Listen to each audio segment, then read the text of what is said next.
Have a seat. Happy New Year. Well done. Thank you. I guess that still gives you a real buzz. That's just really cool, isn't it? Yeah, you can call me world champion all you like. Okay, world champion. Everyone keeps saying it, though, and saying, oh, I bet that gets bored after a while, doesn't it? Boring after a while. Not really. Not really. It's quite nice. Can I take you back to October the 18th and the greatest day of your life? Just relive a few of the emotions of that day. That day you've been striving for 25 years? Yeah, I mean, it wasn't the easiest weekend. It was Brazil, Sao Paulo Grand Prix. Saturday didn't really go to plan. It was raining in qualifying. We were very cautious, as you would be in our position. Maybe a little bit too cautious. We chose the wrong tyres for the conditions. I qualified down in 14th, so that was a very difficult position to be in because I got to watch qualifying and I got to watch my teammate qualify on pole for the race in his home country where the crowd went wild. And it was a really difficult situation. So I had to really pick myself up on Saturday evening, helped a lot by the team, I must say, and the people around me. And I came in on Sunday morning very focused and really wanting to get it wrapped up in Brazil. To be fair, I must say, the crowd did spur me on, but in a very different way than you can imagine. They're very passionate, the Brazilian fans, as we are for motorsport. And they were really cheering for their driver, Rubens, and really booing for me. But it helped me. It really drove me on, and I had to really fight my way through the field to make it happen in Brazil. Thank you very much. But yeah, it was. Do that again. Yeah, it's the world champion. That was one person. But it was such a fun race for me. It was a real challenging race, and I really had to take the bit between my teeth. You know, I was like a hungry lion, I suppose. And it was a fantastic experience. And to cross the line and the team say, you are the Formula One world champion in 2009 is something I will never forget. And I didn't know how to react, so I thought I would sing, "We are the champions." And how did it go? It was pretty good, actually. If I do say so myself. For some reason, the broadcasting quality wasn't very good. But from what I heard, it was the helmet got in the way. Pretty good rendition, yeah. So I was very happy. I'm going to release an album soon. Songs from inside my helmet. So I'm looking forward to that. They want you to sing it. It was a funny year, wasn't it? Oh, God. They want you to sing. Okay, as long as you do the backing. You're going to have to do that. Yeah. Shush. It was a funny year. It was the start. The first 7 races were fantastic, and then it sort of tailed off a bit. Were you concerned for a period of time that it was going to slip away? There were a couple of races. One was Singapore, and also in Japan, where it was very frustrating. You know, after the first 7 races, we got to some circuits that really didn't suit our car. And I struggled really to get tyre temperature, whereas my teammate didn't struggle so much. And it's just a very different style of driving, something I really had to work on, and I did get better at through the season.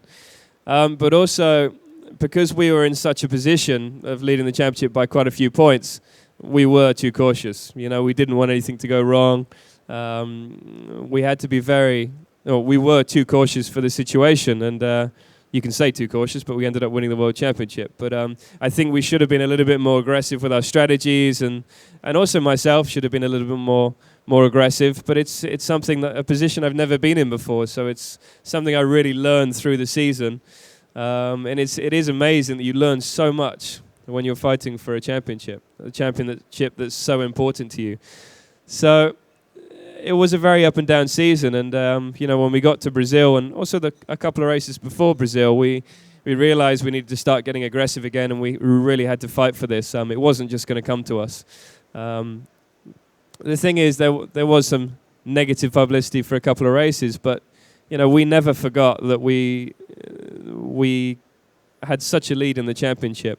We had a 14-point lead. That was the worst it ever got before I won the World Championship, which is massive. You know, the last 3 years have been won by 1 or 2 points. So it was a very strange situation to be in, knowing you had to be a little bit conservative, and maybe when you are conservative, you go too far. But it's all learning curve, and you learn so much when you're in that position, and it means that I come back this year so much stronger as an individual, not just as a driver.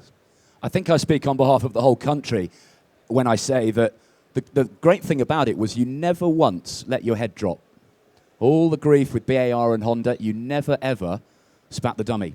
You just got on with it, kept smiling, and it's divine retribution, isn't it?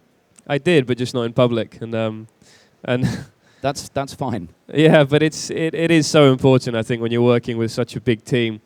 If your head drops, 700 people that work with you, their head drops, because you are one of the spokesmen for that team, and it's quite a lot to have on your shoulders when you're that young, and it's a real experience, and you do grow up very quickly. And I speak for not just for myself, but every driver that's out there racing for a big team. And it's all, positive and negative. You always have positives and negatives in your career. Even if you're racing for the best team in the world, there are always going to be negatives.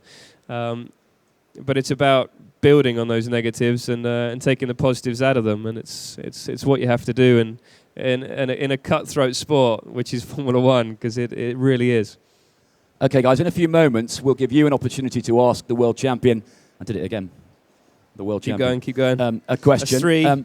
We've got a pair of 3-day tickets to the British Grand Prix to give away to someone who asks a good question. Jenson's going to choose who that person is. Simon is here. So think of a juicy question, and you might win yourself a ticket to the British Grand Prix at Silverstone. Let's have a quick word about McLaren 2010. I thought we were doing questions. In a minute. Okay. I've got to give them time to think of something. McLaren 2010, Lewis Hamilton, been there a few years. You're going into what is perceived as a scenario that revolves around him. How are you going to approach that? Well, it's an interesting one, because people always say that after you win the World Championship, are you really that hungry to achieve it again? You've been working for I've been working for 21 years to achieve my goal. But yes, I'm massively hungry, and I think when I won the World Championship in Brazil, I was looking for something else. I thought I've achieved what I set out to do, but what do I do now?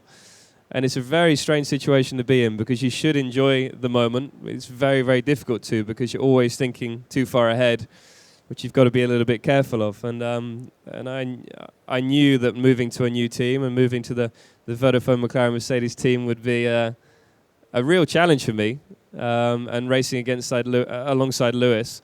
But it's a challenge that I'm so excited about, and I'm putting so much effort into making this work. This is the most important thing for me at the moment. Winning the World Championship with Brawn was great, because we worked so hard for it over many, many years. But now to race with McLaren, a team that has so much history and has achieved so much in Formula One, is a real privilege for me. And working alongside Lewis, the guy has achieved so much in the sport in such a limited time.